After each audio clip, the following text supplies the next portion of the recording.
Challenging star Darshan ಹಾಗೂ ತರುಣ್ ಸುನೀರ್ ಅವರ ಕಾಂಬಿನೇಷನ್ನಿನಲ್ಲಿ ಬರುತ್ತಿರುವ ಕಾಟೇರದ ಮೋಸ್ಟ್ ಅವೇಟೆಡ್ ಟ್ರೇಲರ್ ರಿಲೀಸ್ ಆಗಿದೆ ಮತ್ತು ಟ್ರೇಲರ್ ಅಲ್ಲಿ ನನಗೆ ಏನೆಲ್ಲ ಕಾಣಿಸಿತು ಮತ್ತು ಡೈರೆಕ್ಟರ್ ಅವರು ಟ್ರೇಲರ್ ನಲ್ಲಿ ಮೂವಿಗೆ ಸಂಬಂಧಪಟ್ಟ ಕಥೆಯ ಬಗ್ಗೆ ಏನೇನೆಲ್ಲ ಬಿಟ್ಟು ಕೊಟ್ಟಿದ್ದಾರೆ ಎಂಬುದನ್ನು ಈ ವಿಡಿಯೋದಲ್ಲಿ ಮಾತನಾಡೋಣ. ಅದಕ್ಕೂ ಮುಂಚೆ ಚಾನೆಲ್ಗೆ ಫಸ್ಟ್ ಟೈಮ್ ಬಂದಿದ್ರೆ ವಿಡಿಯೋವನ್ನು ಫುಲ್ ನೋಡಿ, ಇಷ್ಟ ಆದ್ರೆ ಮಾತ್ರ ಸಬ್ಸ್ಕ್ರೈಬ್ ಮಾಡಿಕೊಂಡು ಸಪೋರ್ಟ್ ಮಾಡಿ. ಮತ್ತು ನಾನು ಫಸ್ಟ್ ಟೈಮ್ ಕಾಟೇರದ ಟ್ರೇಲರ್ ನೋಡಿದಾಗ ನನಗೆ ಅನಿಸಿದ್ದು ಗುಡ್, ಟ್ರೇಲರ್ ಅನ್ನು ಚೆನ್ನಾಗಿ ಕಟ್ ಮಾಡಿದ್ದಾರೆ ಮತ್ತು ಈ ಕಾಟೇರದ ಟ್ರೇಲರ್ ಹಲವಾರು ಪ್ರಶ್ನೆಗಳನ್ನು ಹುಟ್ಟು ಹಾಕುತ್ತದೆ. ಅಂದರೆ ಟ್ರೇಲರ್ ನ ಸ್ಟಾರ್ಟಿಂಗ್ ಅಲ್ಲಿ ಕೆಲವೊಂದು ಆಫೀಸರ್ಸ್ ಗಳು ಮಣ್ಣಿನಲ್ಲಿ ಏನನ್ನು ಹುಡುಕುವಾಗ ಅವರಿಗೆ ಆಕಸ್ಮಿಕವಾಗಿ ಹಲವು ಜನರ ಮೂಳೆಗಳು ಸಿಗುತ್ತವೆ ಮತ್ತು ಇವು ಯಾರ ಮೂಳೆಗಳು, ಇವರೆಲ್ಲರನ್ನು ಕೊಂದವರು ಯಾರು ಎಂದು ಪ್ರಶ್ನೆ ಹುಟ್ಟಿ ಹಾಕುತ್ತದೆ. ಕಾಟೇರ ಏಕೆ ಜೈಲಿಗೆ ಹೋಗಿ ಬಂದ, ಇದೆಲ್ಲ ಇದರ ಸಂಬಂಧವೇ ಏನು ಎಂಬುದು ಮೂವಿ ಬಂದ ಮೇಲೆ ಗೊತ್ತಾಗುತ್ತದೆ. ಕಾಟೇರ ಎಂಬ ಕ್ಯಾರೆಕ್ಟರ್ ಬಗ್ಗೆ ಮಾತನಾಡಬೇಕೆಂದರೆ ಅವನು ಭೀಮನಹಳ್ಳಿಯಲ್ಲಿ ಕುಲುಮೆ ಕೆಲಸ ಮಾಡುವ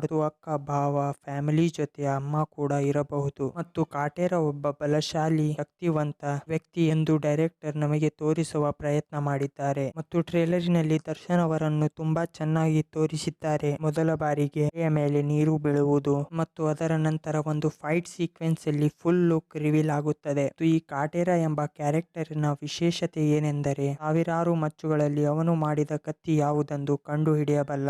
ಹೀಗೆ ಚೆನ್ನಾಗಿ ನಡೆಯುತ್ತಿರುವಾಗ ರೈತರ ಬಳಿ ಇದ್ದ ಜಮೀನನ್ನು ಕಸಿದುಕೊಳ್ಳುತ್ತಾರೆ. ಯಾರು ಅಂದರೆ ಇಬ್ಬರು ದಣಿಗಳು. ಒಂದು ಸೀನಿನಲ್ಲಿ ಹಲವಾರು ದಣಿಗಳು ಶೂಟಿಂಗ್ ಮಾಡುವುದು ಕಾಣಿಸುತ್ತದೆ. ಇದು ಕಾಟೇರ ರೈತರ ಜೊತೆಗೆ ಒಗ್ಗೂಡಿ ಹೋರಾಟ ಮಾಡುವಾಗ ಅವು ದಣಿಗಳೆಲ್ಲ ಎಚ್ಚೆತ್ತು ಮಾತನಾಡುತ್ತಿರುವ ಸೀನ್ ಇರಬಹುದು. ಮತ್ತು ಇದರ ಬಿಜಿಎಂ ಬಗ್ಗೆ ಮಾತನಾಡಬೇಕೆಂದರೆ ಗುರು ಬಿಜಿಎಂ ಮಾತ್ರ ಸಖತ್ತಾಗಿತ್ತು. ಇವರ ಸ್ಕ್ರೀನ್ ಪ್ಲೇ, ಡೈಲಾಗ್ಸ್ ಮತ್ತು ಸಿನಿಮಾಟೋಗ್ರಫಿಯನ್ನು ತುಂಬಾ ಚೆನ್ನಾಗಿ ಮಾಡಿದ್ದಾರೆ. ಮತ್ತು ದರ್ಶನ್ ಅವರ ಲುಕ್, ಅವರ ಆಕ್ಟಿಂಗ್ ನನಗೆ ತುಂಬಾ ಇಷ್ಟ ಆಯಿತು. ಮತ್ತು ಟ್ರೇಲರ್ ನೋಡಿ ನಿಮಗೆ ಏನೆನ್ನಿಸಿತು ಎಂಬುದನ್ನು ಕಮೆಂಟ್ ಮಾಡಿ ತಿಳಿಸಿ. ಅಲ್ಲಿಯವರೆಗೆ ಜೈ ಹಿಂದ್, ವಂದೇ ಮಾತರಂ.